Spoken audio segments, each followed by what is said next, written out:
ನಮಸ್ಕಾರ. ಉಜಿರೆಯ ಶ್ರೀ ಜನಾರ್ದನ ಸ್ವಾಮಿ ದೇವಸ್ಥಾನದ ಬ್ರಹ್ಮಕಲಶೋತ್ಸವ ಅತ್ಯಂತ ಅದ್ದೂರಿಯಿಂದ ಸಾಗ್ತಾ ಇದೆ.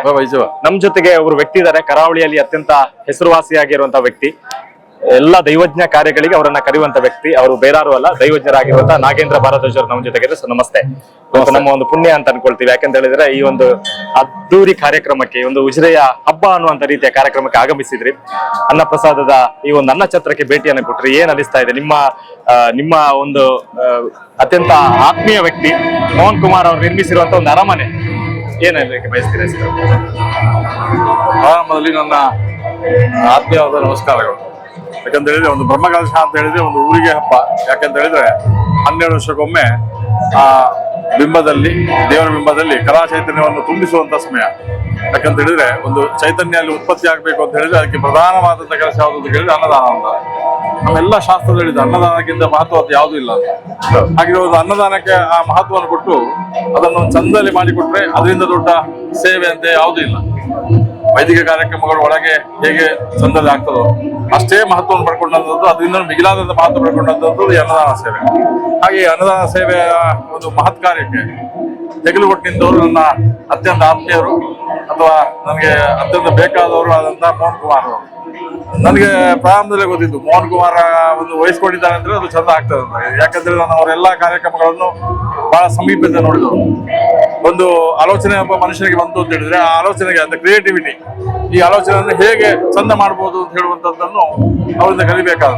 ಹಾಗೆ ಅವರು ಒಟ್ಟಿರುವಂತ ಅವರ ಸ್ವಯಂ ಸೇವಕ ಬಲಿಷ್ಠ ತಂಡ, ಆ ಬದುಕು ಕಟ್ಟೋಣ ಬನ್ನಿ ಹೇಳುವಂತ ಪರಿಕಲ್ಪನೆಯನ್ನು ಪ್ರಾರಂಭ ಮಾಡಿದಂತ ಒಂದು ತಂಡಗಳು, ಹಾಗೆ ಅವರೆಲ್ಲ ಕಲ್ಪನೆಗಳು ಸಾಕಾರ ಮಾಡಿದಂತ ಅವರ ಒಂದು ಆತ್ಮೀಯ ವಲಯ, ಈ ಎಲ್ಲ ತಂಡದೊಂದಿಗೆ ಅವರು ನಡ್ಕೊಂಡಂತ ರೀತಿ, ಈ ಮಾಡಿದಂತ ಒಂದು ಈ ವ್ಯವಸ್ಥೆಯನ್ನು ಅಚ್ಚುಕಟ್ಟಾಗಿ ನಿರ್ವಹಿಸಿದ್ದಾರೆ.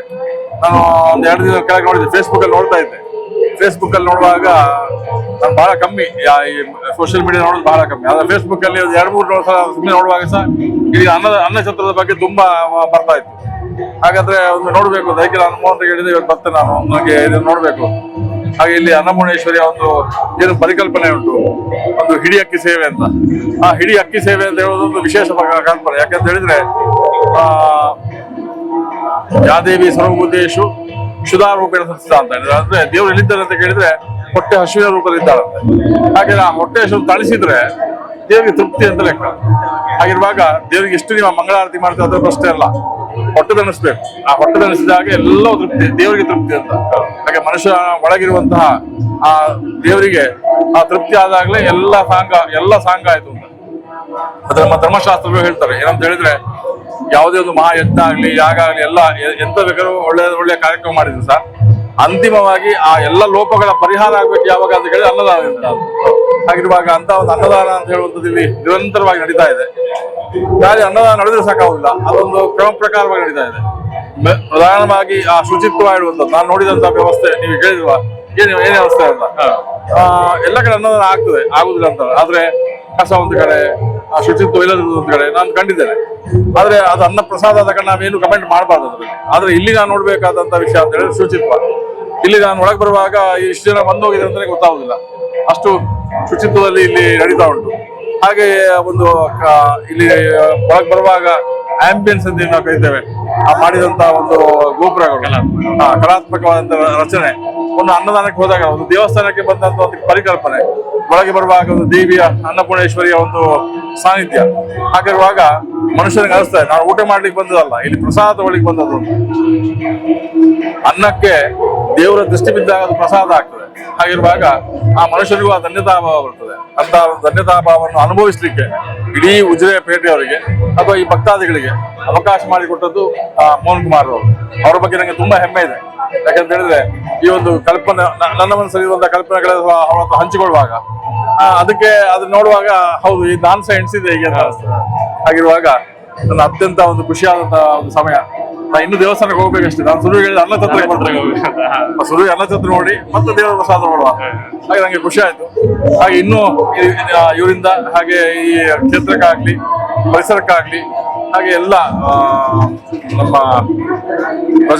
ಪ್ರಜಾಕೀಯ ವ್ಯವಸ್ಥೆಯಲ್ಲಿ ಈ ನಮ್ಮ ಪ್ರಜೆಗಳಿಗೆ ಅಥವಾ ಈ ಊರಿನವರಿಗೆ ಎಲ್ಲ ಬೇಕಾದಂತ ಇನ್ನಷ್ಟು ಕೊಡುಗೆಗಳು ಅವರ ಇದರಿಂದ ಬರಲಿ, ಅವರ ಸಾಹಿತ್ಯದಲ್ಲಿ ಬರಲಿ, ಇನ್ನೂ ಒಳ್ಳೆಯ ರೀತಿಯಾದಂತಹ ಹೆಸರನ್ನು, ಕೀರ್ತಿಯನ್ನು ಪಡೆಯುವಂತಹ ಕ್ಷೇತ್ರ ಇದಾಗ್ಲಿ.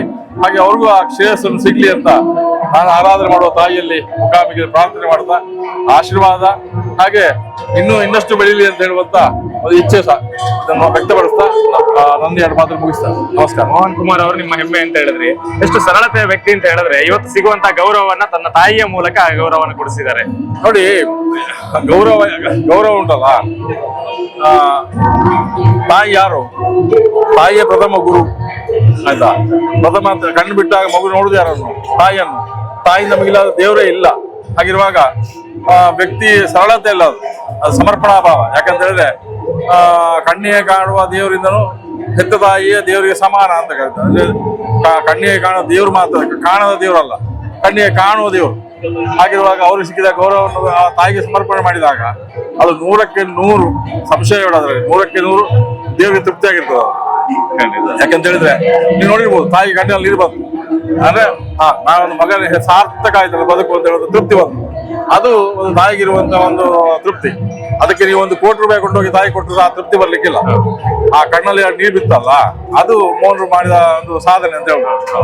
ಆ ತಾಯಿಯ ತೃಪ್ತಿಯ ಕಣ್ಣೀರುಂಟಲ್ಲ, ಅದು ಕಣ್ಣೀರಲ್ಲ, ಅದು ಆನಂದ ಬಾಷ್ಪ.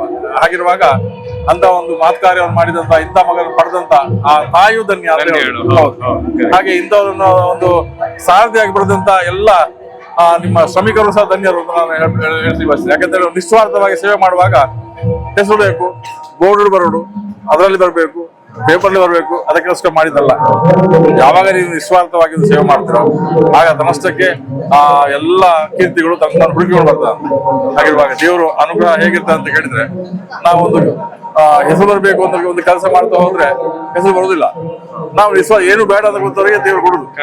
ಆಯ್ತಾ?